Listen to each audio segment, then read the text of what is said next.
Okay, so I made a few minor modifications to the chords I generated, which we'll come back to later.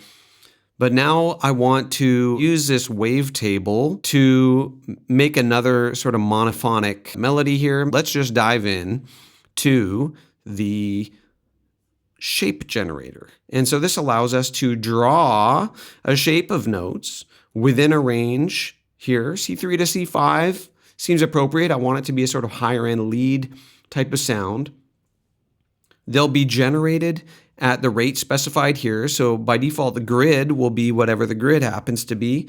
And again, with generate enabled, it starts adding them as soon as I adjust any of these parameters. So to 16th note grid, it's going to give me a bunch of 16th notes, and I haven't drawn anything. So it's just a flat line immediately between C3 and C5. I can increase the probability that certain notes will be tied or elongated, and you can see them kind of overlapping each other there.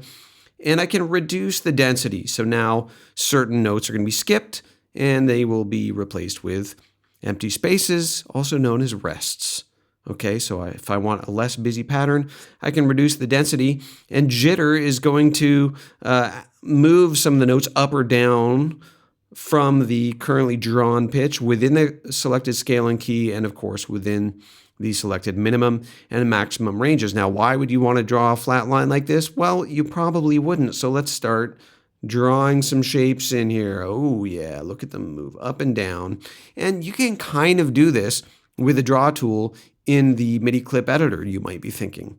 Sure, but what you can't do is immediately reduce the density and apply some jitter and some ties, and all of a sudden, let's take a listen to this sort of lyrical lilting melody that's been drawn in on this wavetable that I've sent to some reverb. And just to make sure we hear it, I'm going to move the wavetable position up from the sine wave, which might be kind of muffly.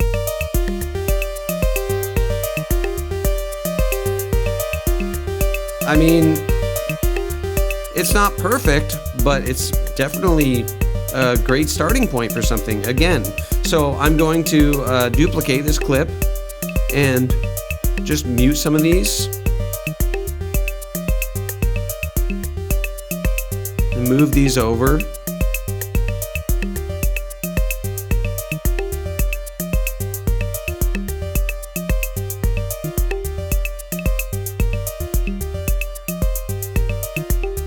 Kind of nice. All right, so here, let's get rid of those, and I'm going to explore some of the presets they offer. Let's try this arc up.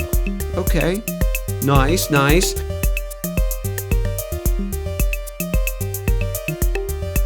I guess it's applied the tie and density settings. I'm gonna increase the tie, and to make sure we can really hear it, I'm just gonna go and set this to mono with a bit of glide.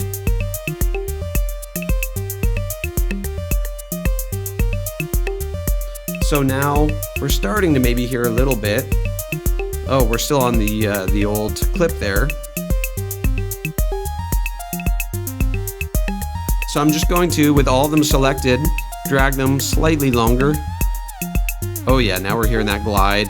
And that's what the tie is for, is to help impose those glides on there. Oh wow, okay.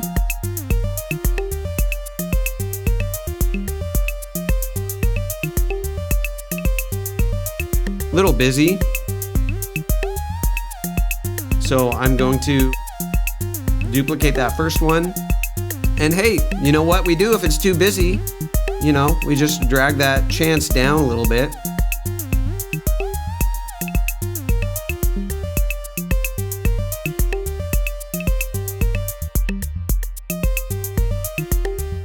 So we might want to decide, like, these two middle notes are kind of a core part of the pattern, so I might want to make sure they always occur.